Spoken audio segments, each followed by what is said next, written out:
এর একটা নতুন সংজ্ঞা শিখেছি গত 2 দিন ধরে।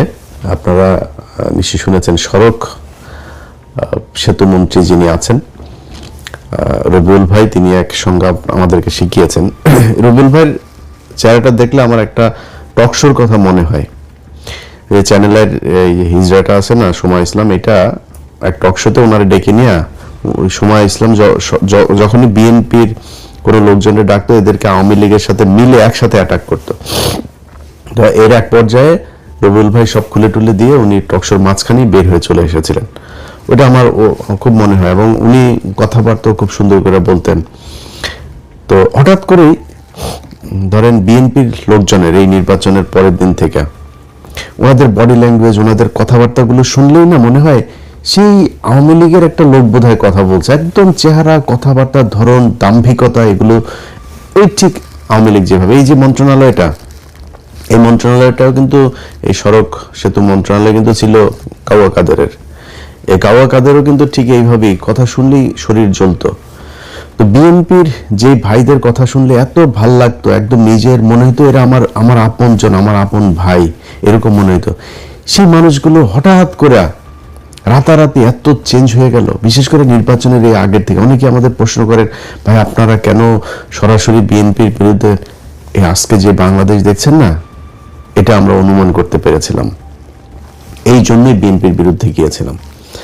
তো ওনারা নির্বাচনের আগে থেকে আওয়ামী লীগের লোকজনকে করে দিবে, আপনার নির্বাচন এই রাজনীতি করার সুযোগ দিবে, সব মামলা তুলে নিবে, এই যেগুলো বলেছে, এবং সেটা এখন করছে। আপনারা দেখছেন বিভিন্ন জায়গায় অফিস টফিস খুলে দিচ্ছে।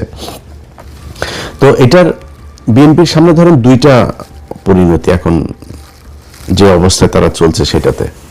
1981 সালে জিয়াউর রহমান এইভাবে এই হাসিনাকে নিয়ে এসেছিল। 17 দিনের মাথায় জিয়াউর রহমানকে হত্যা করা হয়েছিল। খালেদা জিয়া, তিনি এই আপনার 96-এ যখন এই হাসিনাকে আপনার স্পেস দেয়, উনি কিন্তু 15ই ফেব্রুয়ারি একটা নির্বাচন করেছিল 96-এ। সেই নির্বাচনে আপনার জামাত আওয়ামী লীগকে অংশগ্রহণ করেনি। হাসিনা, খালেদা জিয়া চাইলে থাকতে পারতো, এমন কোনো আন্দোলন হয়নি, এমন মানুষজন মারা যায়নি, ছেড়ে দিয়েছেন। ছেড়ে তারপরে 12ই জুন 96 আবার আরেকটা নির্বাচন দিয়েছিলেন। ওই সুযোগ দিয়ে তারা আবার 96-তে আসতে দেওয়া হয়েছে। 96-তে আসার পরে কি করেছে সেটা আপনারা জানেন। এরপরে 2001 থেকে 6 খালেদা জিয়া জোর করে থাকতে চেয়েছে, কিন্তু মানে বিএনপির সমস্যাটা হলো, বিএনপি যদি চুরিও করে, মানে ল্যাটায়া ব্যাটায়া ওইটাকে পাশা পোষা হাগু দিয়া নষ্ট করে গন্ধ বানিয়ে ফেলে। আওয়ামী লীগ সেটা খুব স্মার্টলি করে, এটাই হলো পার্থক্য। তো এরপরে খালেদা জিয়ার সুযোগ তাদেরকে দিয়েছেন। সেই সুযোগ দেওয়ার পরে 2013 সালেও আরেকবার খালেদা জিয়ার সুযোগ দিলেন, 14 সালের নির্বাচনের না এসে। তো এই আওয়ামী লীগ খালেদা জিয়ার পরিবারকে কতটুকু ক্ষতি করেছে, এটা ভাই আমার বলার কিছু নাই। এটা জিয়া পরিবার জানে, তাদের পরিবারে আমার বিশ্বাস যে আমার চাইতে বেশি কষ্ট তাদের জন্য হয়। এরা যদি আসে তাহলে বিএনপির পরিণতি কি হয় সেটা 17 বছর আমরা দেখেছি, এটা নতুন করে দেখার কিছু নাই। অতএব তারা যদি এদেরকে নিয়ে আসে, এসে মনে করেন আওয়ামী লীগকে নিয়েই তারপরে করলো, তো জোর করে যদি থাকতে চায়, বাংলাদেশে খুব নিকট অতীতে আমরা এর পরিণতি দেখেছি যে সেটাতে কি হয়। বিএনপি সেই পরিণতি ভোগ করতে হবে যদি তারা জোর করে ক্ষমতায় থাকতে চায়। আর যদি তারা মনে করে নির্বাচন করবে, গণতান্ত্রিকভাবে জামাতের সাথে রাজনীতি করবে, জামাতের সাথে রাজনীতি করতে গেলে জামাত আপনারা যদি নাকি স্বর্ণ দেখায়, আপনি তো আর এই তামা দিয়ে তো তার সাথে রাজনীতি করতে পারবেন না। জামাত রাজনীতি করে নিজের পকেটের টাকা দিয়ে তারপরে সংগঠন চালায়, আর আপনি চাঁদাবাজির টাকা দিয়ে সংগঠন চালাবেন, এরকমই হবে। এই যে রবিউল ইসলাম ভাই, উনি একটা কথা বলেছেন, মানে উনি কথাটা হয়তো খুব কৌশলে, এর আগেও তো চাঁদাবাজি হতো, ওবায়দুল কাদের কোনোদিন স্বীকার করেছে এইভাবে বলেছে কখনো?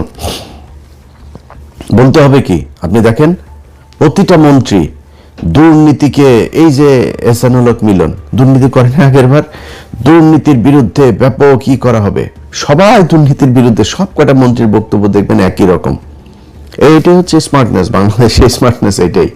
চুরি করবে প্রতিটার পেটের মধ্যে। বাংলাদেশে এই পর্যন্ত যত মন্ত্রী গিয়েছেন সব করার পেটের মধ্যে দুর্নীতির টাকা, মানুষের ভিক্ষার টাকা, চুরির টাকা, এটা প্রতিটা মন্ত্রীর পেটের মধ্যে। এরা এই দুর্নীতি করার জন্যই এমপি হয়, মন্ত্রী হয়। আজকে যে কথাটা রবিউল ইসলাম বলে দিয়েছেন, এটা আগের মন্ত্রীরা বলেন নাই বা ওনার আশপাশের মন্ত্রীরা বলেন নাই, এটাই স্বাভাবিক। শহীদুদ্দিন চৌধুরী অ্যানি ভাই আজকে বলেছেন যে না, সড়কে কোনো চাঁদা চলবে না। অ্যানি ভাই, আপনি তো পানি সম্পদ মন্ত্রী, আপনি সড়কের মন্ত্রী বলার কে? সড়কের মন্ত্রী বলে দিয়েছেন চাঁদাবাজি চলবে, অতএব চলবে। এটারে আপনি এখন কালকে হয়তো উনি বক্তব্যটারে সুন্দর করে বলতে পারেন, তারেক রহমান হয়তো একটা থেতানি দিলে হয়তো বলবে সুন্দর করে, বা এই ধরনের কথা ভবিষ্যতে বলবেন, কিন্তু চলবেই চাঁদাবাজি। উনি খুব স্পষ্ট করে বলেছেন যে সরকারি দলের যেই শ্রমিক সংগঠন, তাদের দল চালাতে টাকা লাগে। বক্তব্য কিন্তু খুব স্পষ্ট।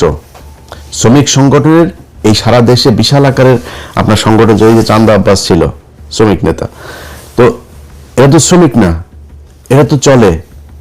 তো এরা কিভাবে চলবে? এরা চলতে হইলে আপনার ওই চান্দা তুলতেই হবে, এই ছাড়া কোনো উপায় নেই। সো আপনাকে রাস্তা দুইটা, হয় নিজে চাঁদা দিয়ে তারপরে দল চালাবেন, নাহলে চাঁদাবাজি করবেন, এছাড়া বিশাল এই দল চলবে না। এখন জামাত ইসলাম কি করে? নিজেরা চাঁদা দেয়, দিয়ে তারপরে দল চালায়। একজন রুকন, তার বেতন যদি হয় 1 লাখ টাকা, প্রতি মাসে 5,000 তাকে মাস্ট তাদের কোষাগারে দিতে হবে। এটাই ওদের রাজনীতি। এখন এরকম একটা রাজনীতি করার দলের সাথে আপনি চাঁদা নেওয়া রাজনীতি করবেন, তো মানুষ তো সেটা সহ্য করবে না।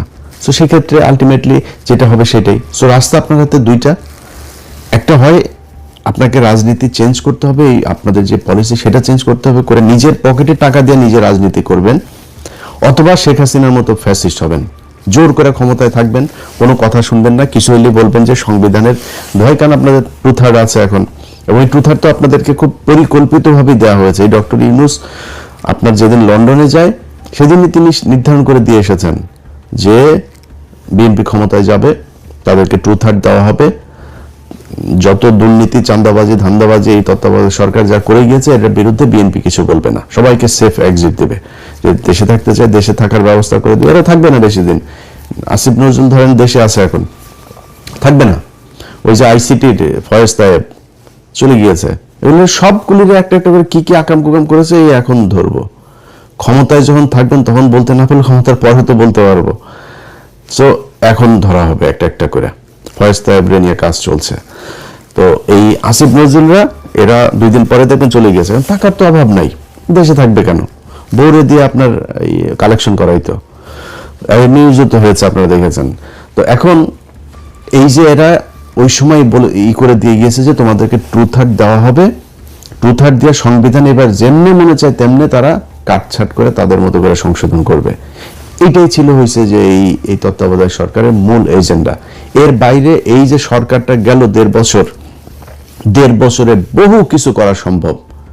সবচাইতে দুর্বল আর দুর্নীতিগ্রস্ত একটা তত্ত্বাবধায়ক সরকার ছিল, যেটা আমরা বিপ্লবী সরকার বলতাম।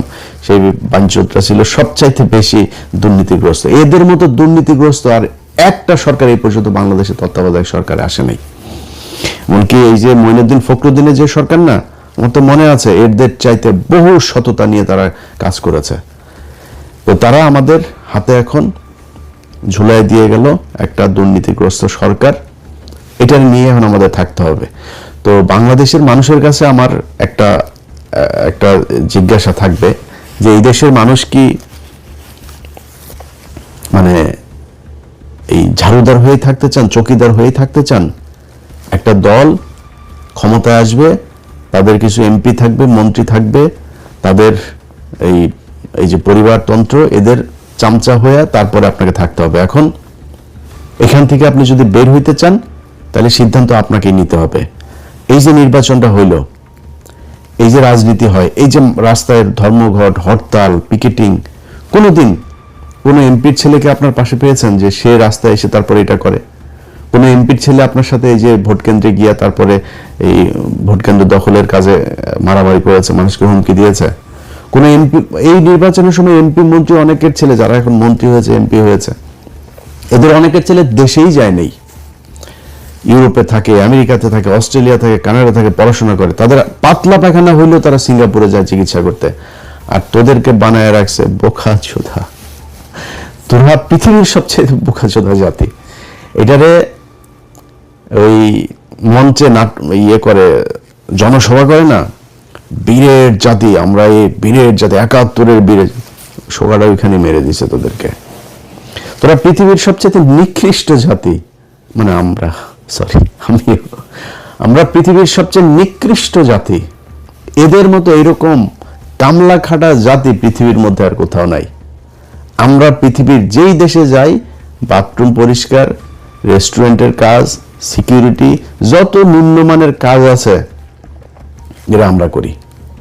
মিডল ইস্টে যান, যে আমেরিকা থেকে বিশাল ভাব সাপ নিয়ে আমরা দেশে যাই না, কোট সুট মুট পরে টোরে, সব করে এখানে ফকিরনিগিরি কামলা দিয়ে তারপরে যায়, ভাব মারায় আমেরিকা থেকে এসেছি।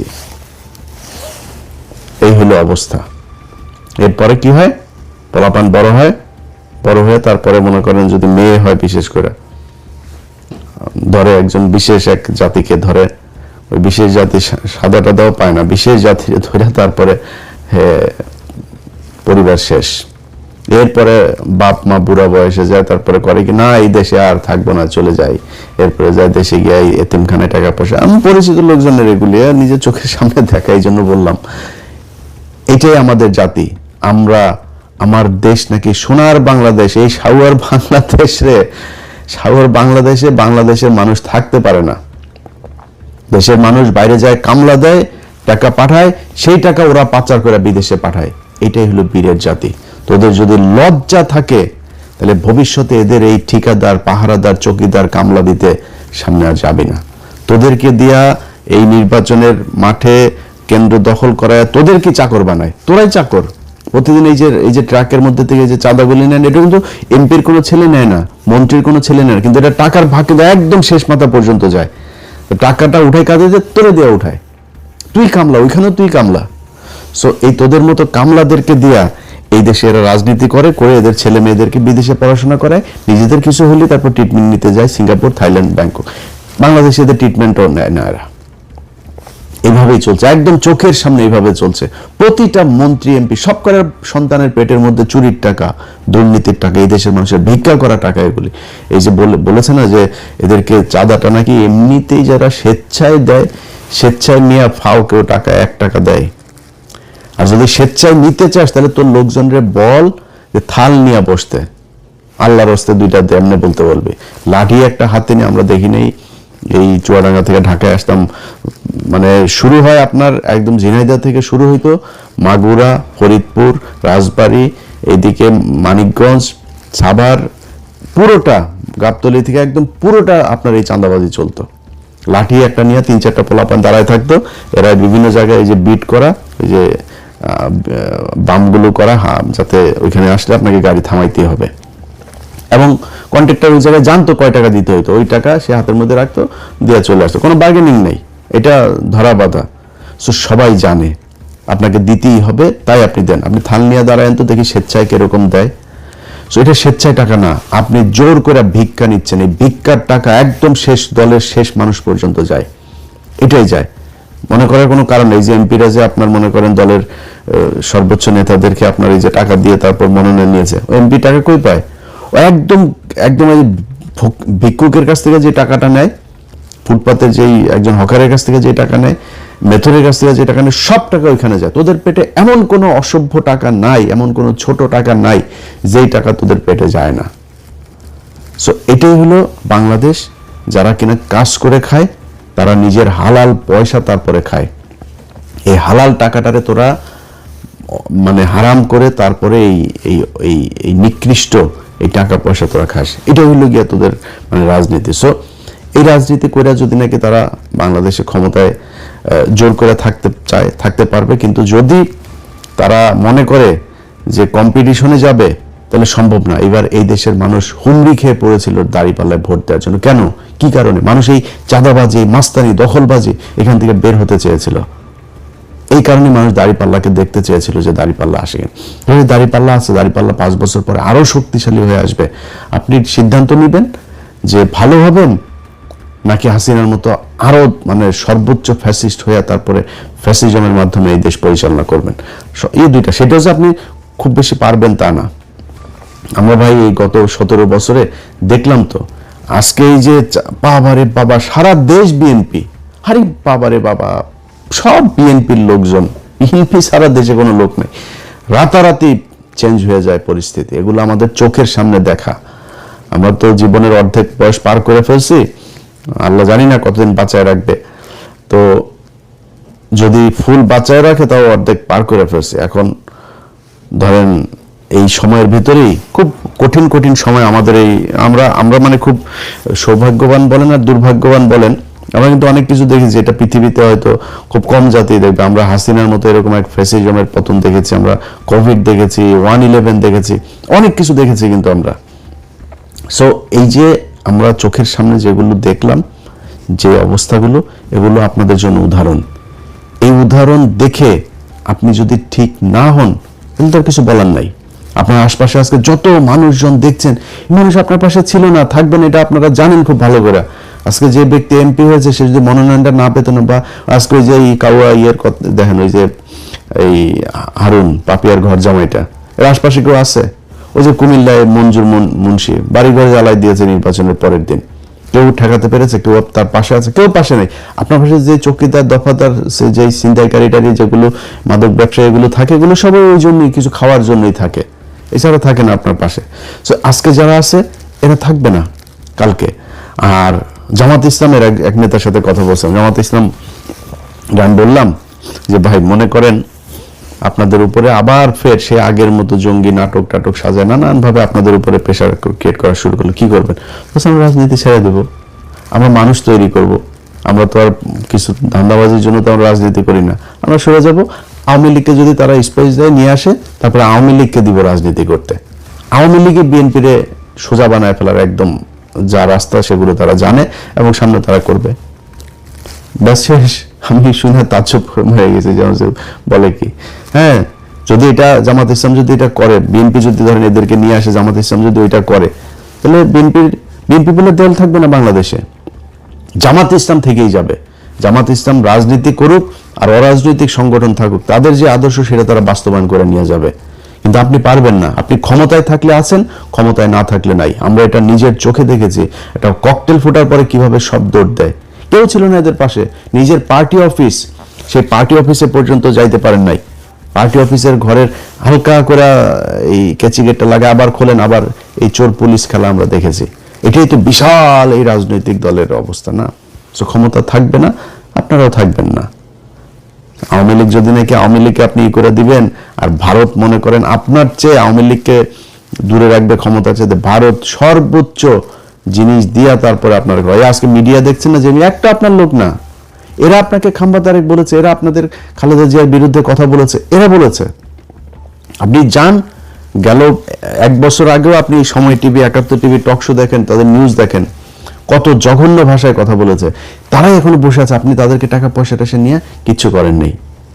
এটা আপনারা করেছেন।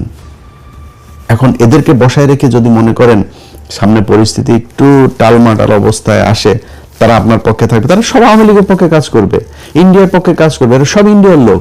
ইন্ডিয়াদেরকে বসিয়ে রেখেছে। ইন্ডিয়া কখনোই আওয়ামী লীগকে রেখে বিএনপিকে ক্ষমতায় আনবে না। এটা এর আগে জিয়াউর রহমানের সময় প্রমাণিত হয়েছে, খালেদা জিয়ার সময় প্রমাণিত হয়েছে, তারেক রহমানের সময় প্রমাণিত হবে। সো ইন্ডিয়ার হাতে সেই চয়েস আছে। ইন্ডিয়া সবাই বসিয়ে রেখেছে ওই পারে, সুযোগ পেলেই আস্তে করে এখানে দিয়ে দিবে। চয়েস আপনার, কি করবেন? দলরে ঠিক করবেন, নিজেরা চাঁদা দিয়ে দল চালাবেন, না চাঁদাবাজি করে তারপরে জামাতের কাছে হারবেন, নাকি চাঁদাবাজিও করবেন, জোর করে ক্ষমতায় থাকবেন, এক পর্যায়ে গিয়ে তারপরে ইন্ডিয়ার আওয়ামী লীগের কাছে ক্ষমতা হারাবেন। এই চয়েসগুলো আপনাদের সামনে দেওয়া থাকলো। কেউ কষ্ট পায় থাকলে দুঃখিত। রবিউল ভাই, আপনারাও খুব পছন্দ করতাম, ওই যে বললাম নিজের ভাইয়ের মতো মনে হতো। আপনাদের এখানে মন্ত্রিসভায় অনেক মানুষ আছে, এই যে অ্যানি ভাইও খুব অনেকবার ওনার সাথে আলাপ হয়েছে, ওনার খুব দুঃসময়ের সময় কি করব বিভিন্ন পরিকল্পনা নিয়ে কথা হয়েছে, এবং অনেক অনেক খুব পছন্দের মানুষজন আছে এই মন্ত্রিসভাতেও। তো সেই মানুষগুলো হঠাৎ করে কথাবার্তা যেন কেমনে কেমনে বলে, তো এটা খুব খারাপ লাগে। আশা করি যা বললাম এটা বুঝবেন। আপনার সমালোচনা আপনার ক্ষতি করার জন্য না, আমরাও চাই বাংলাদেশে বিএনপি আর জামাত ইসলাম দুইটা দল থাকুক, আসুক বাই রোটেশন, তারা ক্ষমতায় আসুক, একবার উনি আসুক, একবার উনি আসুক, 2 বছর এই দল থাকুক, 1 বছর এই দল আসুক, চলো কোনো সমস্যা নেই, কিন্তু সবার কম্পিটিশনটা হবে ক্ষমতায় আসার জন্য না, কম্পিটিশন হবে আমি কার চেয়ে কত ভালো রাষ্ট্র চালাইতে পারি, মানুষকে কত ভালো সার্ভিস দিতে পারি এটার উপরে। এই যে এক বিকাশ নুরু, তারে বসানো হয়েছে আপনার প্রবাসী ইয়েতে, একে মনে করেন এখন লাইসেন্স খুলবে, চাঁদাবাজি করবে,